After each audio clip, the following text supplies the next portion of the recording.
Ini kan tadi tak bilang episode spesial. Tak kenal maka tak sayang. Jadi boleh dong kita kenalan supaya makin sayang. Kalau mau menyebut nama beliau ini saya harus tarik napasnya panjang. Ambekan itu.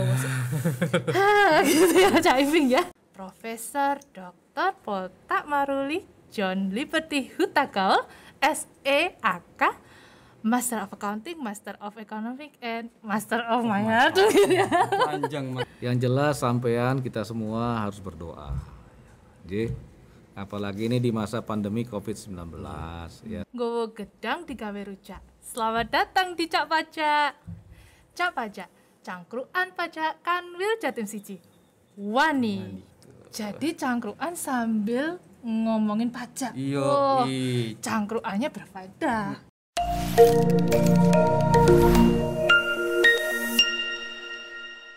Halo Cak, halo Ning. Ya apa kabare? Gowo gedang digawe rujak. Selamat datang di Cak Pajak. Cak Pajak, cangkruan pajak Kanwil Jatim Siji. Wani. Halo Cak, Ning. Ini adalah episode spesial. Kenapa spesial? Karena ini adalah episode perdana dari Cak Pajak. Nah, oh iya, seperti pepatah bilang, tak kenal maka tak sayang. Jadi boleh dong kita kenalan supaya makin sayang. Perkenalkan, saya Gisela, penyuluh pajak Kanwil Jatim 1. Dan saya tidak sendirian nih, ditemani oleh rekan penyuluh saya. Halo Cak Iping, ya apa kabarnya Cak? Halo, api-api ning gigi. Ning gigi. Ya apa kabare Cak? Ya apa kabare ning? Muga-muga sehat kabeh ya. Oke. Nah, Cak Iping, ini kan episode pertama dari Cak Pajak. Jadi boleh dong kita cerita-cerita dulu nih. Apa sih Cak Pajak itu? Cak Pajak itu cangkruan pajak persembahan dari Kanwil Jatim Siji. Tempat ngobrol ngalor ngidul ngobrolin pajak. Jadi cangkruan sambil ngomongin pajak. Iya, cangkruannya berfaedah. Cangkruan tapi oleh informasi tentang pajak. Cangkruan asik hanya di Cak Pajak. Oke, mantep banget. Nah, Cak Iping, ini kan tadi tak bilang episode spesial. Nah, episode spesial, bintang tamunya juga pasti spesial. Nah, telah hadir bersama dengan kita di sini Kepala Kanwil DJP Jawa Timur 1. Kalau mau menyebut nama beliau ini saya harus tarik napasnya panjang. Ambekan itu. Gitu ya Cak Iping ya. Telah hadir bersama dengan kita Profesor Dr. Poltak Maruli John Liberty Hutagal, SEAK, Master of Accounting, Master of Economic, and Master of Maya. Panjang, makanya kita ambekan dulu ya. Bercanda. Telah hadir bersama dengan kita di sini Bapak John Hutagal. Halo Pak John, bagaimana kabarnya Pak John? Halo Cak Ning, perkenalkan saya John Hutagal, Kepala Kanwil DJP Jawa Timur 1, yang wilayah kerjanya meliputi kota Surabaya. Nah, Cak Ning sekarang wis gak penasaran mana ya? Sopo nahkoda dari Kanwil DJP Jawa Timur 1. Nah, Pak John ini telah menjabat sebagai Kepala Kanwil DJP Jawa Timur 1 per tanggal 5 Februari 2021. Jadi baru beberapa bulan yang lalu ya. Nah, baru beberapa bulan menjabat sebagai Kepala Kanwil. Sebelumnya Bapak menjabat sebagai Direktur Perpajakan Internasional ya Pak ya? Nggih. Itu sejak 2016 sampai dengan Januari 2021 sebelum pindah ke Surabaya. Wah, itu gimana Pak pesannya 5 bulan di Surabaya? Kerasan ya Pak? Iya kerasan Rek. Ya, apalagi Surabaya ini adalah kota tempat saya dibesarkan dulu. Jadi 40 tahun yang lalu saya ada di sini bersama orang tua saya dan saya sekolah di SMP PPSP di Ketintang, IKIP Ketintang dulu ya. Kemudian saya pindah ke SMP Negeri 2 ke Panjen Indrapura. Kemudian lulus dari SMP, saya melanjutkan sekolah di SMA Katolik Saint Louis yang Darmo sini, dekat kantor kita. Kemudian saya kuliah di Universitas Brawijaya di Fakultas Ekonomi dan Bisnis jurusan akuntansi. Jadi Sabtu Minggu saya pulang ke Surabaya. Ternyata Pak John ini arek Surabaya ya Pak ya. Arek Surabaya. Bonek. Nggih. Tapi boleh nih dites dulu Mas, bener gitu? apa enggak Bener ini? enggak itu? Bener apa enggak? Kalau Pak John ini arek Surabaya. Jadi boleh Pak John menyapa Cak Daning yang lagi nonton Cak Pajak ini dalam bahasa Surabayaan. Monggo Pak John. Surabayaan Pak. Nggih. Halo Cak Ning, Surabaya. Piye kabare? Api-api ta?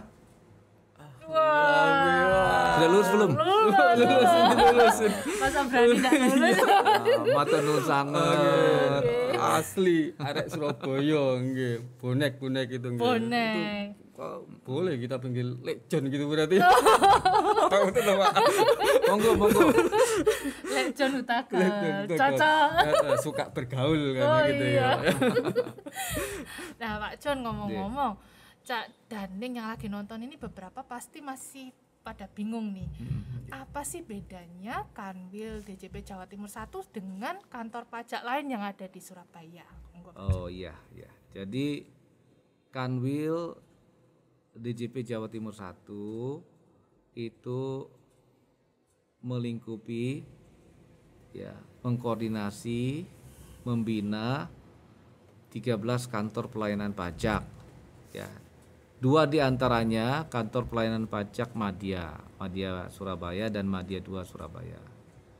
Sedangkan yang 11-nya sisanya itu adalah kantor pelayanan Pratama yang ada di Surabaya. Contohnya misalnya Wonocolo ya. Kemudian Rungkut ya, Sawahan ya, Tegalsari ya, Paben Cantika dan seterusnya. Jadi sebagai Kanwil tentunya kantor wilayah ini memberikan pendampingan ya, kemudian mengkoordinasi pelaksanaan program kerja ya di segala bidang dalam rangka untuk melaksanakan pelayanan, edukasi maupun penegakan hukum di bidang perpajakan di wilayah kerja Kanwil DJP Jawa Timur 1. Jadi kalau boleh disimpulkan, Kanwil DJP Jawa Timur 1 itu mengkoordinasikan ya seluruh kantor pelayanan pajak sak Surabaya gitu Pak ya. Nggih, Mas. Itu kalau ada target penerimaan pajak itu tentu besar Pak yo. Berapa itu Pak kira-kira targetnya? Ya. Dulu sebelum dipecah menjadi 3 Kanwil, Kanwil Jawa Timur namanya. Jawa Timur. Ya. Nah, itu di Surabaya. Ya, kemudian karena Jawa Timur ini provinsi yang sangat besar, kedua setelah DKI Jakarta, tentu dirasakan perlu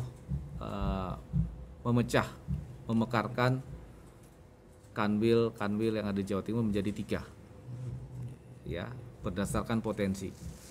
Ya, sebelum pandemi potensi penerimaan di Jawa Timur itu 100 triliun lah kurang lebih. Ya, namun setelah pandemi agak turun sekitar 95-98 triliun. Nah, dari 3 kanwil tadi, Kanwil DJP Jawa Timur 1 yang ruang kerjanya itu adalah Kota Surabaya, itu diamanakan rencana penerimaan sebesar 44,5 triliun.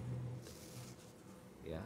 Sedangkan sisanya yang 22 triliun itu ada di Kanwil DJP Jatim 2 yang di Sidoarjo. Sedangkan yang sisanya itu ada di Kanwil DJP Jawa Timur 3 yang di Malang, itu sekitar 37 triliunan. Jadi total memang potensi Jawa Timur itu amat sangat besar untuk menopang APBN kita. Targetnya besar sekali Cak Iping. Nah, untuk mencapai target itu, Pak, untuk menjaga penerimaan negara itu, apa sih yang akan dilakukan oleh Kanwil Jatim 1? Apa strateginya? Apa gerilya tah? Bombardir gitu mungkin ya. Apa ini Pak John? Yang jelas sampean kita semua harus berdoa. Jadi apalagi ini di masa pandemi COVID-19 ya, supaya terutama para pegawai pajak, pejuang bangsa ini dalam keadaan sehat walafiat, ya, diberkati oleh Tuhan, diberikan nikmat kesehatan sama Allah, ya. Itu yang pertama, kita berdoa dulu, karena kalau kita dalam keadaan prima, sehat walafiat, tentu kita bisa melaksanakan semua amanah, baik yang datangnya dari pimpinan pusat kita di kantor pusat DJP, ya, maupun yang ada di Kanwil, ya. Tentunya juga kita mendoakan wajib pajak kita, ya, wajib pajak kita, kalau mereka sehat tentu mereka bisa beraktivitas, ya, menjalankan usahanya. Jadi doa itu penting, dan juga doa untuk keluarga kita masing-masing, ya. Tentunya program kerja sudah disiapkan, ya, program kerja sudah disiapkan oleh pimpinan di pusat kita, di kantor pusat DJP. Gatot Subroto sudah menyiapkan sejumlah program kerja, ya, yang pada hakikatnya dapat kita bagi menjadi 3 bagian. Pertama, program pelayanan, ya, kemudian yang kedua program penyuluhan atau edukasi, yang ketiga tentunya penegakan hukum, ya, mulai dari pengawasan, ya, kepatuhan wajib pajak, kemudian pemeriksaan, penyidikan, dan penagihan. Ini adalah program penegakan hukum. Nah, ini gambaran garis besarnya. Tentunya lebih detailnya misalnya program penyuluhan atau edukasi. Kita sudah punya fungsional penyuluh seperti Cak Iping, Ninggel, heboh, Gisel, ya, dan banyak lagi di Jawa Timur ini, hampir lebih dari 80 penyuluh, madya maupun asisten penyuluh, yang diharapkan tentunya memberikan edukasi dan juga pelayanan, ya, kepada wajib pajak kita. Terutama di tengah masa pandemi ini, kita akan gencar melakukan edukasi, ya, penyuluhan maupun pelayanan berbasis teknologi informasi. Seperti ini, podcast seperti ini. Ini adalah salah satu bentuk terobosan, breakthrough, ya, karena kita tahu adanya pembatasan untuk berinteraksi yang kita kenal dengan social distancing. Nah, saya rasa dan saya sangat mengapresiasi adik-adik saya membangun podcast kita, ya, Cak Pajak ini menjadi salah satu media untuk berkomunikasi dengan para stakeholder kita, terutama para wajib pajak yang kita cintai. Ya, itu ya. Jadi tentunya dalam bentuk penyuluhan maupun edukasi dan pelayanan. Jadi semua pelayanan kita memang kita arahkan nantinya ke IT based service. Ya, kita kenal ada 3C, ya. Jadi click, call, center, counter, ya. Nah, ini diharapkan nanti akan bisa membuka akses yang luas bagi wajib pajak untuk mendapatkan pelayanan dari kita. Ya, cukup dengan mengklik dia bisa melakukan browsing, ya, mendapatkan informasi ataupun melaksanakan kewajiban perpajakannya melalui. Nah, ini nanti akan semakin sempurna setelah kita menyelesaikan program reformasi administrasi perpajakan, ya, kita kenal dengan Cortex, ya, kita harapkan ini selesai insya Allah tahun 2024, ya. Nah, selain itu tentunya kita melakukan yang namanya penegakan hukum, mulai dari pengawasan ini kita lakukan berkesinambungan, ya sejak WP menyampaikan, pembayar pajak menyampaikan SPT, maka pengawasan sudah mulai bergerak. Tentunya tujuan pengawasan ini adalah untuk memastikan dan mendapatkan klarifikasi atas hal-hal yang ingin dipertanyakan, diperjelas dari SPT yang disampaikan oleh para pembayar pajak. Oleh karena itu kita akan menerbitkan SP2DK untuk memulai pengawasan dalam rangka untuk mendapatkan klarifikasi dari pembayar pajak. Tentunya klarifikasi itu menyangkut mengenai kebenaran omset, ya, dan juga kebenaran dari biaya-biaya atau beban-beban yang dilaporkan di dalam SPT, baik itu SPT 1770 orang pribadi maupun 1771 badan. Jadi tujuannya adalah untuk mengklarifikasi. Selanjutnya tentunya kita juga punya tahapan berikutnya namanya pemeriksaan. Pemeriksaan ini timbul biasanya itu karena WP atau pembayar pajak itu menyampaikan SPT lebih bayar. Nah, oleh karena itu sesuai dengan ketentuan memang perlu dilakukan pengujian, ya, mengenai pelaporan lebih bayar tadi melalui pemeriksaan rutin, ya. Namun demikian kita juga bisa melakukan pemeriksaan khusus namanya. Ini dalam hal ditemukan adanya indikasi ketidakbenaran di dalam penyampaian SPT, ya. Nah, ini yang kita lakukan dalam konteks pemeriksaan. Dan bisa juga kita melakukan namanya pemeriksaan bukti permulaan. Bukti permulaan ini biasanya kita lakukan kalau ada indikasi bahwa wajib pajak atau pembayar pajak ini melakukan indikasi pidana fiskal, misalnya memanfaatkan faktur pajak, ya, tidak seharusnya, ya, misalnya begitu, atau melaporkan SPT-nya dengan tidak benar. Nah, biasanya ini kita tindak lanjuti dengan bukti permulaan untuk mengumpulkan bukti adanya indikasi dugaan tindak pidana. Kalau tidak ada ya kita tutup. Tapi kalau ada tentunya akan kita klarifikasi ke wajib pajak. Dan biasanya kita memberikan satu exit clause kepada wajib pajak untuk melakukan pengungkapan sendiri, ya, ya. Nah, namun demikian ada lagi penegakan hukum yang bisa kita lakukan yaitu penyidikan pajak. Nah, ini kalau sudah wajib pajak terindikasi kuat melakukan tindak pidana fiskal, ya. Selanjutnya juga kita di dalam pencairan tunggakan kita bisa melakukan penagihan aktif. Ini juga merupakan bagian dari penegakan hukum. Jadi inilah kurang lebih yang kita akan lakukan di tahun 2021 dalam rangka untuk membangun, menumbuhkan kepatuhan kooperatif dari para pembayar pajak kita yang kita hormati, yang kita cintai di kota Surabaya ini. Tentunya sekali lagi saya ingin tekankan dalam kesempatan ini bahwa Kanwil kita DJP Jawa Timur 1 akan mengedepankan pelayanan. Karena pada prinsipnya kita ini ingin melayani wajib pajak, ya, melayani wajib pajak dengan sungguh-sungguh, dengan hati, tanpa pamrih, tanpa pamrih. Karena Kanwil DJP Jawa Timur 1 ini sudah mendapat predikat, ya, zona integritas, ya, wilayah bebas korupsi. Jadi kita tidak lagi bisa mentolerir adanya korupsi atau suap, ya, di dalam proses penanganan kepatuhan wajib pajak.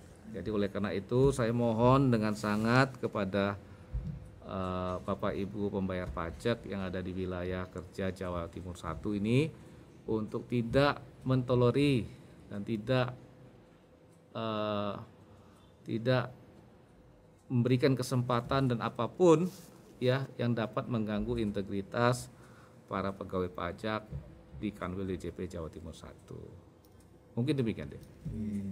Ya, seperti yang disampaikan Pak John tadi, ya, semoga Pak John, kita semua, Cak Daning tetap dalam keadaan sehat. Tentu semoga juga target penerimaan pajak dari Kanwil DJP Jawa Timur 1 ini bisa tercapai gitu, Pak John. Amin, amin, alhamdulillah, amin. Karena pajaknya nanti juga akan disalurkan untuk kepentingan masyarakat Indonesia. terutama dalam masa pandemi yang sampai sekarang belum usai ini ya, Iya. Gigi ya. Dampak pandemi itu begitu besar, begitu hebatnya sampai kita ada krisis di bidang kesehatan, kemudian Iya. pertumbuhan ekonomi juga jadi turun. Gitu. Nah, tapi pemerintah tentunya tidak tinggal diam. Pemerintah telah melancarkan beberapa program untuk pemulihan ekonomi nasional. Nah, Cak Daning yang ada di rumah tahu nggak sih kalau ternyata pajak itu juga memegang peranan yang penting dalam pemulihan ekonomi nasional. Nah, yang lebih cocok menjelaskan ini nih Pak John ini. Monggo Pak John, mungkin bisa dijelaskan kepada Cak Daning yang lagi nonton Cak Pajak. Ya, Cak Daning yang saya hormati. Jadi kita tahu bahwa pajak ini sering digunakan oleh setiap negara atau pajak negara untuk menghimpun penerimaan. Ini yang kita kenal pajak ini sebagai fungsi budgeter. Selain itu, pajak juga sering digunakan oleh pemerintah untuk menyelesaikan persoalan atau untuk mendorong majunya sektor-sektor bisnis tertentu atau untuk program-program tertentu yang sedang dijalankan oleh pemerintah. Ya, misalnya contoh adalah penanganan COVID-19. Ya, kita tahu COVID-19 ini sudah menjadi pandemi ya secara global maupun nasional. Ya, sejak tahun lalu kita sudah mengalami ya, dan sekarang kita pun sudah mengalaminya, masih mengalaminya. Tentunya kita sudah tahu bagaimana mengatasi, menyikapi persoalan yang timbul dari pandemi COVID-19. Nah, tentunya pemerintah hadir di tengah-tengah kesulitan persoalan yang dihadapi oleh masyarakat kita, khususnya akibat dari pandemi COVID-19. Krisis kesehatan ini adalah akar dari persoalan. Oleh karena ini, kalau kita ingin kehidupan kita pulih, ya, tentunya persoalan krisis kesehatan ini harus kita atasi. Nah, tentunya pemerintah mengatasinya dengan melaunching namanya stimulus ekonomi. Ya, stimulus ekonomi ini mencakup stimulus fiskal dan moneter. Nah, pemerintah sudah mengeluarkan program besar yang kita kenal dengan program pemulihan ekonomi nasional. Itu sejak tahun 2020 yang lalu ketika timbulnya pandemi COVID-19. Ya, dan dirasakan bahwa program ini memberikan dampak yang cukup positif ya terhadap proses pemulihan ya ekonomi maupun pengentasan krisis kesehatan akibat pandemi COVID-19. Oleh karena itu pemerintah di tahun 2021 terus melanjutkan program ini. Bahkan menganggarkan program ini kurang lebih 699 triliun besarnya, dan itu semuanya berasal dari APBN. Jadi transparansi pembiayaan program kesehatan penanganan COVID-19 ini dilakukan secara transparan melalui mekanisme APBN. Dan perlu kita tahu bersama bahwa sumber pembiayaan, sumber dana untuk membiayai APBN tersebut itu berasal dari pajak. Ya, dari pajak yang dibayar oleh masyarakat kita, oleh masyarakat pembayar pajak kita, khususnya yang ada di kota Surabaya. Ya. Jadi pajak yang dibayarkan tersebut itu memang ditujukan untuk ya melanjutkan ya program pemulihan ekonomi nasional dan juga untuk melanjutkan pembangunan yang berkesinambungan. Ya, tentunya tujuannya adalah untuk mensejahterakan masyarakat Indonesia. Nah, kembali ke program pemulihan ekonomi nasional, pemerintah sudah mengalokasikan kurang lebih 176,3 triliun itu untuk program kesehatan. Ya. 58 triliun lebih itu diperuntukkan khusus untuk mensukseskan program vaksin ya kepada masyarakat Indonesia. Tentunya harapan kita dengan kita bisa mengatasi persoalan kesehatan itu, tentunya diharapkan ekonomi bisa kembali menggeliat sebagaimana kita rasakan, kita nikmati sebelum pandemi COVID-19. Selain itu, di dalam program pemulihan ekonomi nasional juga pemerintah sudah menyediakan insentif dan fasilitas kemudahan di bidang perpajakan. Pemerintah sudah mengalokasikan budget kurang lebih 58 triliun untuk memberikan insentif pajak, memberikan kemudahan kepada para pelaku usaha dan masyarakat yang terimbas dampaknya akibat COVID-19. Insentif yang diberikan tersebut antara lain itu adalah insentif PPh pasal 21 ditanggung pemerintah, pengurangan PPh pasal 25 masa sebesar 50%, kemudian insentif pajak kepada UMKM ditanggung pemerintah yang tadinya UMKM membayar 0,5% PPh pasal 4 ayat 2. Nah, sekarang 0,5% itu ditanggung oleh pemerintah. Kemudian juga insentif PPh pasal 22 import dan insentif PPN lainnya. Ini diberikan pemerintah untuk membantu dunia usaha. Ini adalah insentif pajak. Selanjutnya tentunya kita mengharapkan keberhasilan dari program pemulihan ekonomi nasional ini tidak terlepas dari peran serta kepedulian dan kesadaran masyarakat untuk mematuhi protokol kesehatan yang sudah dianjurkan, dihimbau oleh pemerintah, seperti misalnya social distancing, memakai masker seperti saat ini, terus cuci tangan yang bersih, sanitizer dan sebagainya. Kemudian hidup dengan pola sehat, tidur yang cukup, makan yang bergizi, itu adalah upaya-upaya yang fundamental yang dianjurkan pemerintah agar penyebaran mata rantai COVID-19 ini dapat kita putuskan atau kita hentikan. Jadi itu mungkin gambaran yang bisa saya sampaikan, karena selain pajak sebagai instrumen reguleran tadi, juga pajak sebagaimana kita tahu bersama juga sebagai fungsi budgeter.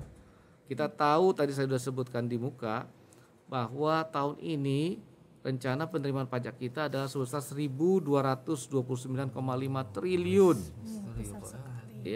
Ini untuk menopang kebutuhan APBN di tahun 2021 ini. Jadi saya mohon dengan sangat kepada kita semua, kepada seluruh pegawai pajak di Kanwil DJP Jawa Timur 1 dan kepada seluruh pembayar pajak yang saya hormati di Kota Surabaya, mari kita berkolaborasi, bersinergi untuk menghimpun penerimaan pajak sebesar 44,5 triliun di Kota Surabaya ini. Karena kita tahu pajak yang dibayar oleh Bapak dan Ibu sekalian ini sangat dibutuhkan untuk menjamin kesinambungan pembangunan nasional dan sekaligus untuk mensukseskan program vaksinasi tahun 2021 ini. Demikian mungkin yang bisa saya sampaikan. Wah, ternyata peran pajak itu begitu besar ya Pak ya. Iya, jadi bukan semata-mata mengumpulkan uang yang digunakan untuk kepentingan masyarakat Indonesia, tapi juga ternyata berperan langsung gitu ya untuk pemulihan ekonomi nasional. Ya, betul sekali Cak Iping. Oh, ini memang benar-benar cangkruan yang berfaedah. Ini banyak sekali informasi yang tadi kita dapatkan dari Pak John, Kepala Kanwil DJP Jawa Timur 1. Nah, Pak John mungkin ada lagi yang mau disampaikan untuk Cak Daning yang lagi nonton Cak Pajak kali ini? Ya, tentunya Cak Ning Surabaya yang saya cintai, para pembayar pajak. Tentunya kita tahu tadi dari diskusi kita di awal bahwa pajak itu merupakan suatu kebutuhan bagi kita untuk bisa mengisi kemerdekaan ini dengan pembangunan. Ya, kita tahu di masa pandemi COVID-19 ini tentunya pembangunan kita ini mengalami kontraksi. Pertumbuhan ekonomi kita mengalami kontraksi. Oleh karena itu, mari kita bantu pemerintah, mari kita bersama-sama menjaga kebersihan, kesehatan, mengikuti prokes kesehatan, ya, sehingga penyebaran mata rantai COVID-19 ini dapat kita stop kita hentikan. Ya, sudah banyak saudara-saudara kita baik yang dekat maupun yang jauh, teman-teman kita yang menderita sakit bahkan dipanggil menghadap Allah Subhanahu wa taala. Tentunya hal ini tidak boleh kita biarkan terus berlanjut ya, dan kita harus bersama-sama ya melaksanakan himbauan ya pemerintah dan sekaligus juga himbauan pemerintah untuk membayar pajak. Karena bagaimanapun juga pembiayaan vaksin tahun 2021 ini memang sangat tergantung dari penerimaan negara yang bersumber dari pajak. Tentu dengan pajak kuat, maka Indonesia akan menjadi maju. Demikian dari saya, Ning Gesil sama Cak Ipin. Terima kasih Pak John telah berkenan hadir dan berbagi informasi untuk Cak Daning semuanya. Seru ya obrolan kita hari ini. Seru banget. Terima kasih juga untuk Cak Daning yang sudah menyaksikan episode Cak Pajak kali ini. Nah, koyo sedulur sing selalu gandengan tangan untuk mencapai cita-cita bersama. Ayo podo gandengan untuk mewujudkan pajak kuat demi Indonesia maju. Melaku-melaku neng tunjungan, maafkan daku bila ada kekurangan. Mangan suun ngombene mijon. Matur nuwun nggih. Nggih, sami-sami. Wassalamualaikum warahmatullahi wabarakatuh. Sekian Cak Pajak kali ini, sampai jumpa di episode berikutnya. Cak Pajak, cangkruan pajak, Kanwil Jatim Siji, Wani.